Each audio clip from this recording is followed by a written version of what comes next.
Le lundi 8 décembre 1980, disparaissait l'un des plus grands artistes du XXe siècle, John Lennon.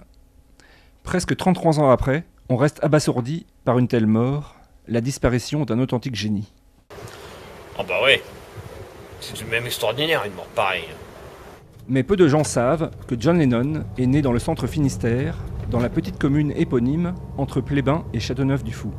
Le jeune Ian Lennon montra très tôt un talent certain pour la musique, qui le conduisit tout naturellement à migrer vers l'Eldorado de la musique pop européenne, l'Angleterre.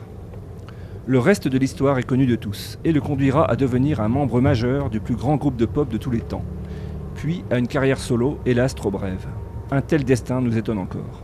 Oh ben oui, c'est quand même extraordinaire, un tel destin. Mais le mystère demeure. Ian Lennon est-il réellement décédé ? Plusieurs éléments troublants nous mènent à nous poser des questions. L'absence de motivation de la part de son assassin ? Le refus de la famille de faire procéder à une autopsie ? L'absence de cérémonie funéraire ? Et puis, bien entendu, le fait que Ian aurait été incinéré dans la plus grande discrétion ? Bref, nous sommes nombreux à nous poser des questions sur le véritable destin de Ian Lennon. Les rumeurs les plus folles ont couru sur la destinée du plus célèbre membre des Beatles. Île de Ré, Pacifique Sud, Antarctique. Certains l'auraient même aperçu dans la fameuse zone 51 à Roswell. Nous avons enquêté sur place, mais n'avons découvert aucune trace concluante.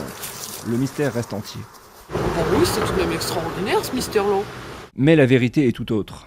Après avoir fait croire à sa disparition et confié son héritage musical à sa femme Yoko, qu'il venait de quitter à nouveau, Ian Lennon est tout simplement revenu sur ses terres natales, libre comme un oiseau, avec une petite aide de ses amis, sur un long chemin sinueux, éternellement dans les champs de fraises.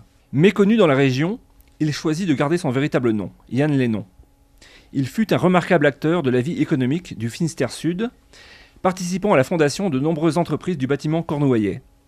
Ce fut véritablement pour lui une seconde vie d'entrepreneur sérieux après des années d'insouciance et de débauche. Mais il n'avait pas tout à fait renié son passé de musicien, comme le prouve un document exclusif que nous sommes fiers de vous présenter. Nous avons en effet rencontré Hippolyte Goasduf, dont le père fut un collègue et ami intime de Ian Lennon. Oui, je me souviens très bien. Lorsque nous étions enfants, il venait très régulièrement à la maison pour distraire un peu la famille. Et je me souviens qu'il jouait alors des compositions bretonnes. C'était un peu particulier. Il s'essayait aussi à la chanson française. C'était pas très concluant. Mais nous, on adorait vraiment lorsqu'il jouait forcément ces célèbres compositions anglo-saxonnes. À ce propos, où est-ce que j'ai sous la main toujours un enregistrement d'un concert privé qui a eu lieu à la maison.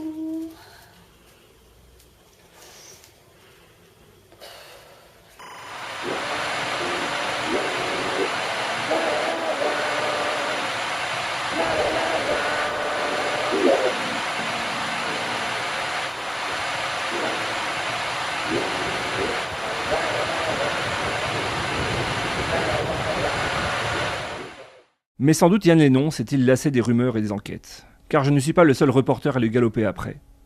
Aujourd'hui retraité, il semble impossible de le rencontrer. Sans doute se cache-t-il dans une région exotique, loin des curieux et des inquisiteurs.